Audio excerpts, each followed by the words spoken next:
Welcome to your reading, Aquarius. I hope you are feeling well. I think we are going to do some splits for your reading tonight.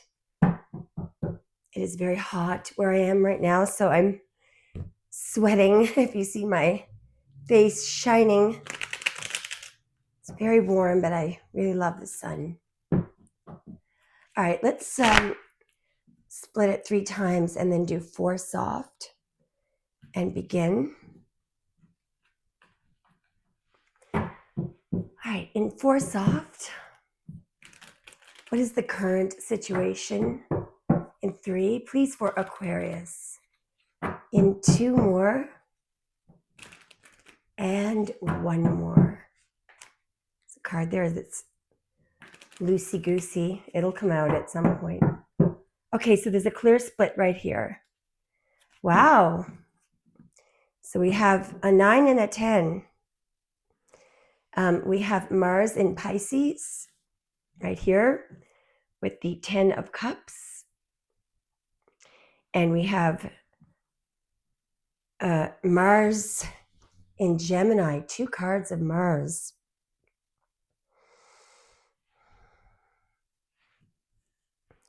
So, I mean, these are diametrically opposite cards because the 10 of Cups is a card of total emotional fulfillment.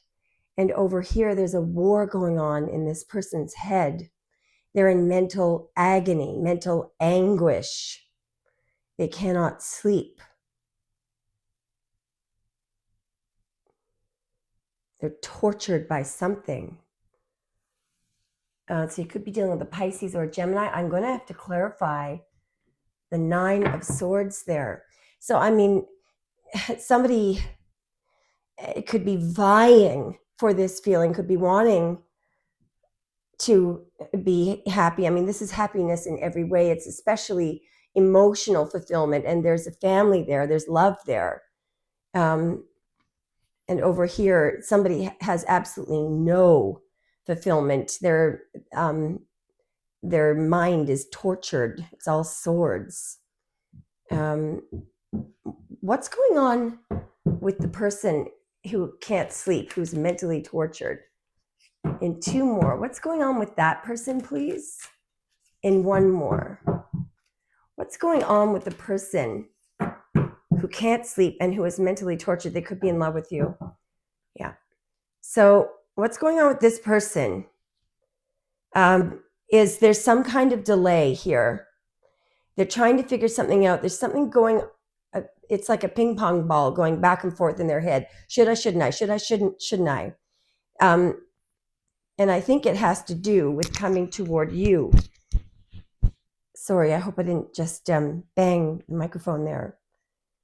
Notice how we have 2 2s here. So we have Jupiter in Capricorn here.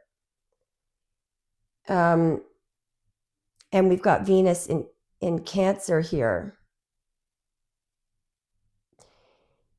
I think I know what's going on.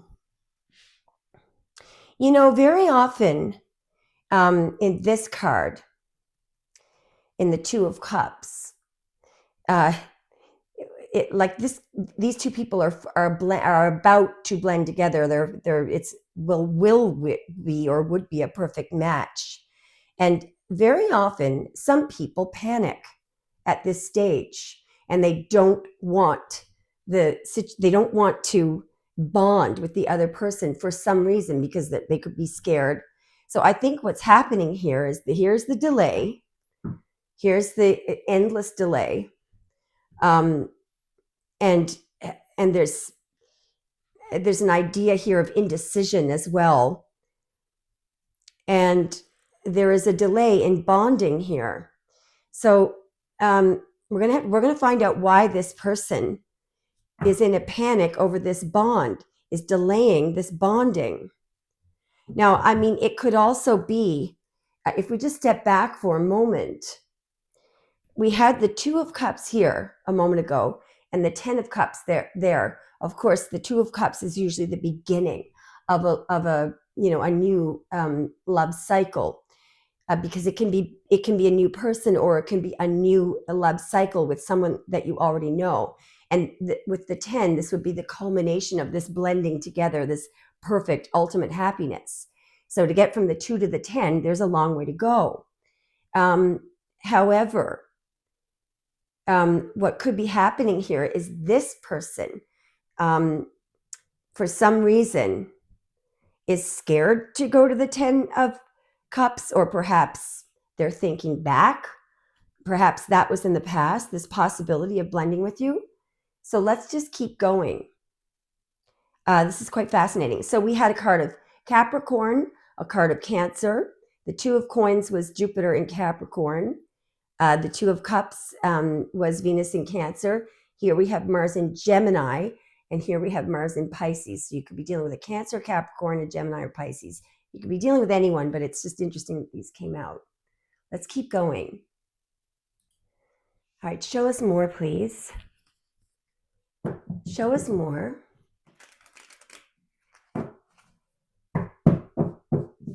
Okay, so there's 3 trying to come out. Yeah, look at these cards. I mean, we've got here with the Ace of Cups and the 10 of Cups some absolute, total, utter, unbelievable, romantic, emotionally fulfilled love, unconditional love, a lot of emotion. But I can see that it has not been expressed. All right. Now, over here, we've got some kind of straightforward communication.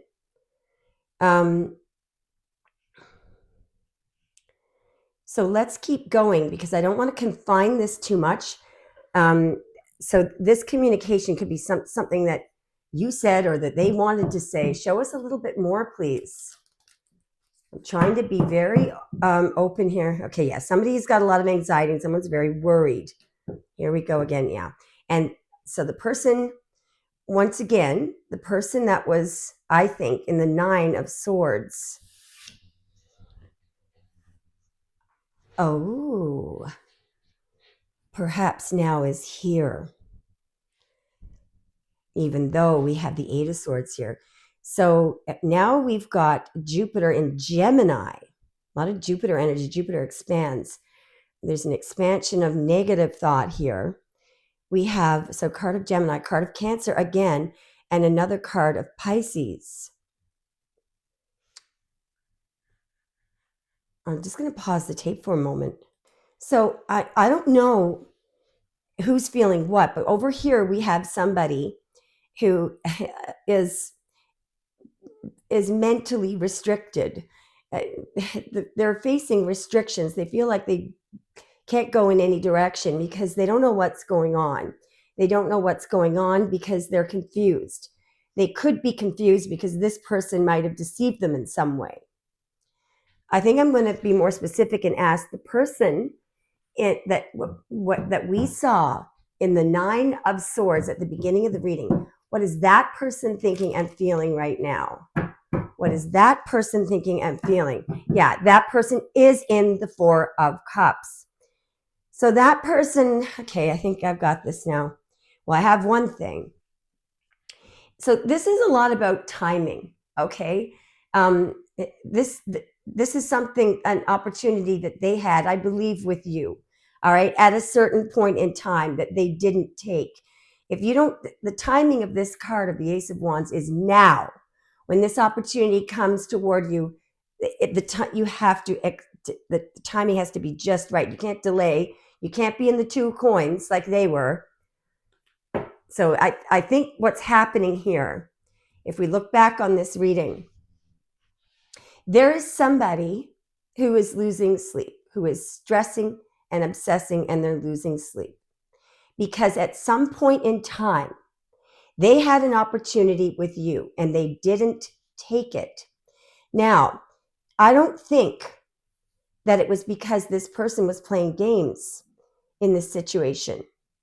Because what I've seen so far is that here is the point in time, which I believe was in the past at some point. And that Ace of Cups that we saw a moment ago, I believe, is this cup. That was the cup, the opportunity that they would have had with you. Yeah, I feel that's what's going on. So why didn't they take the cup? Well, the only thing we know right now is that they were focused on these 3 cups down here.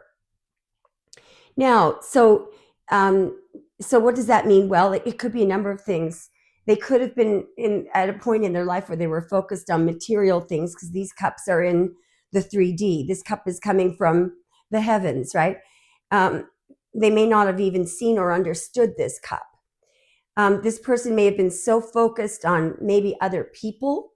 Maybe they were still with an ex or something.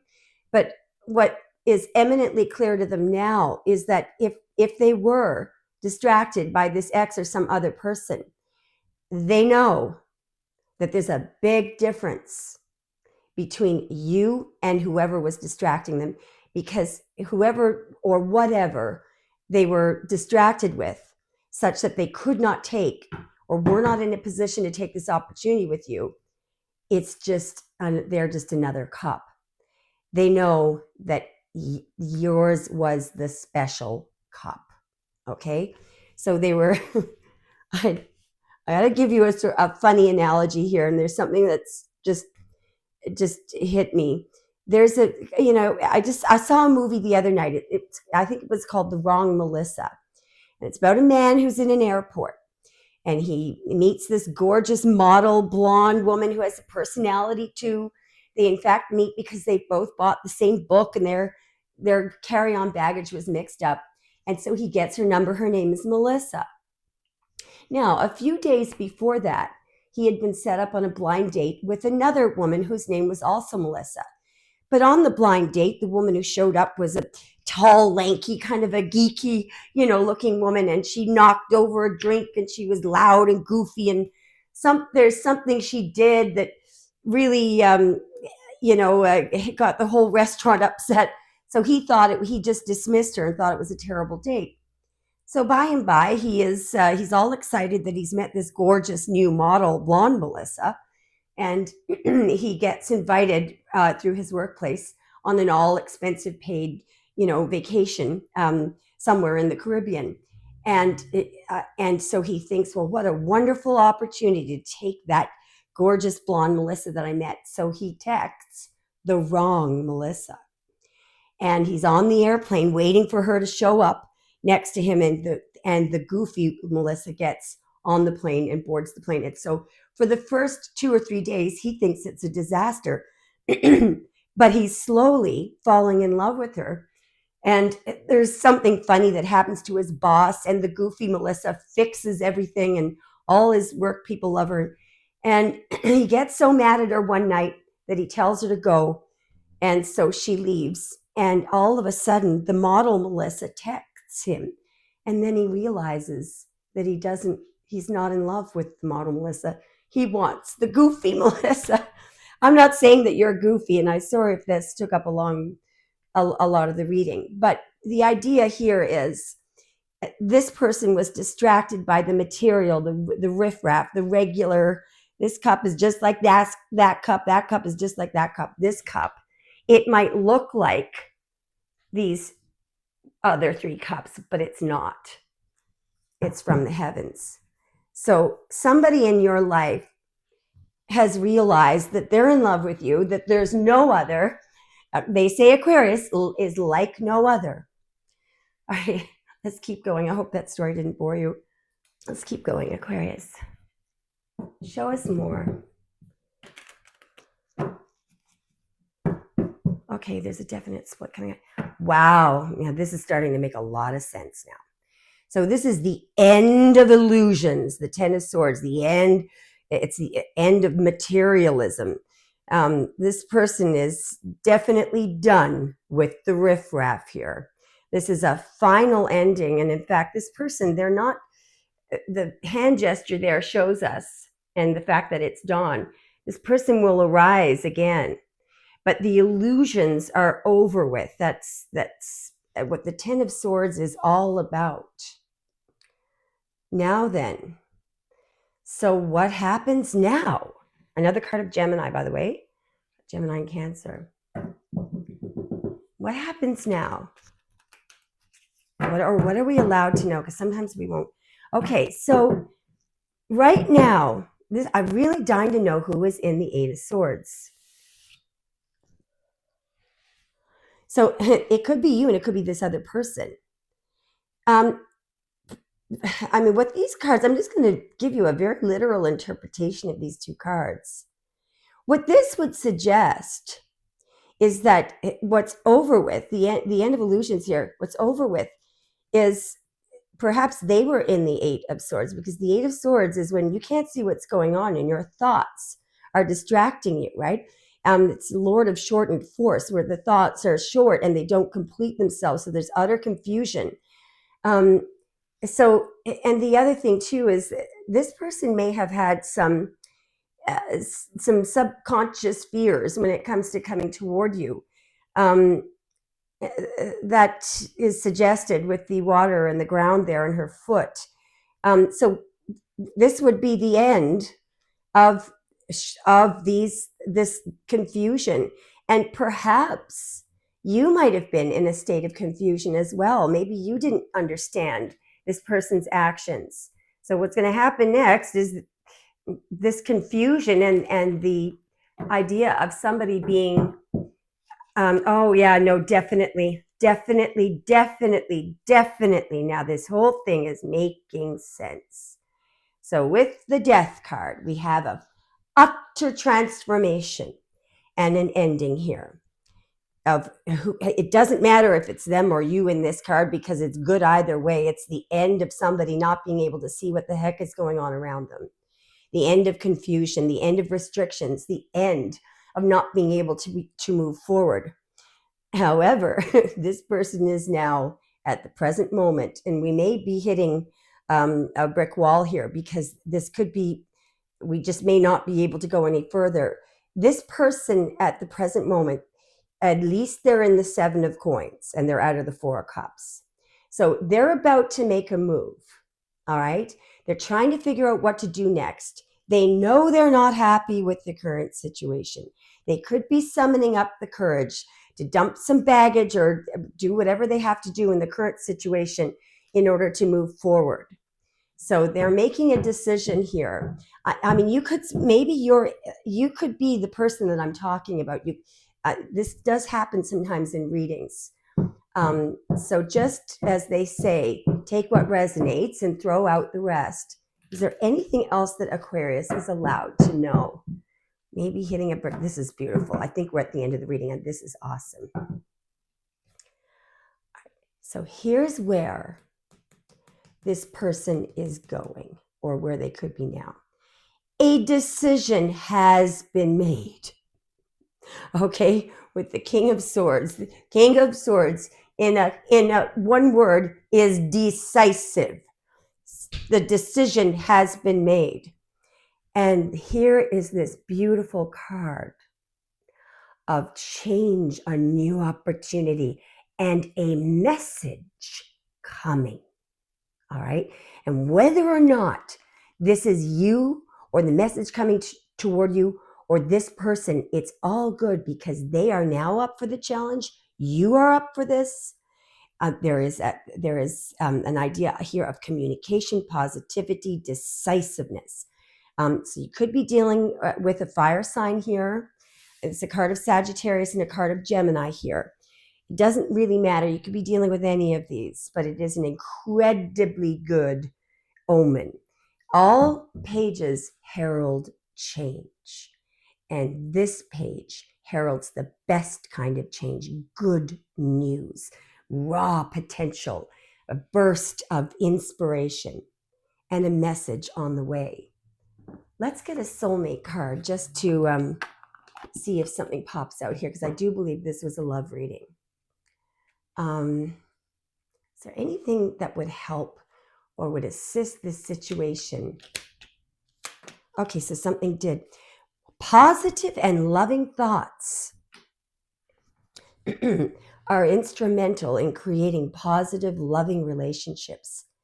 Fear and doubt only serve to create greater uncertainty, hence the Eight of Swords.